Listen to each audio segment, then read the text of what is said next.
भारतातल्या भव्य दिव्य फिल्म स्टुडिओजमध्ये एक नाव आवर्जून घेतलं जातं ते म्हणजे यशराज स्टुडिओ.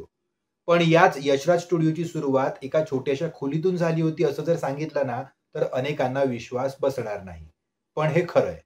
तर यश चोप्रा यांचे थोरले बंधू बी.आर. चोप्रा या दोघांनी अनेक वर्ष एकत्र काम केलं.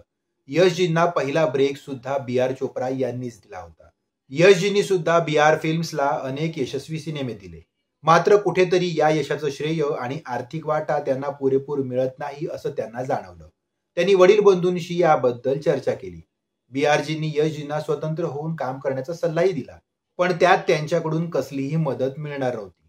पुढची सगळी वाटचाल यश चोप्रा यांना स्वबळावर करावी लागणार होती. आता शून्यापासून सुरुवात करताना त्यांच्या पाठीशी खंबीरपणे उभ्या राहिल्या दोन व्यक्ती.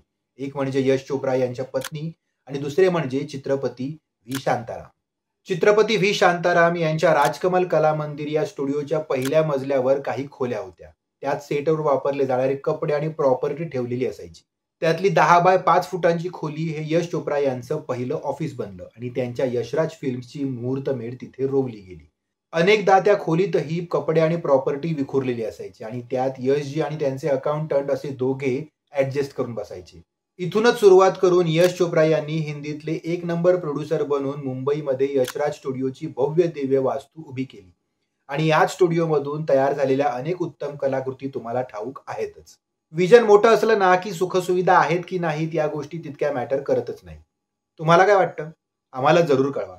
आणि आजची माहिती आवडल्यास लाईक, कमेंट, शेअर करा. चॅनलला सबस्क्राईब करून बेल आयकॉन प्रेस करायला विसरू नका. पुन्हा भेटूच एका नव्या भागात एका नव्या ऑफबीट गोष्टीसोबत. धन्यवाद.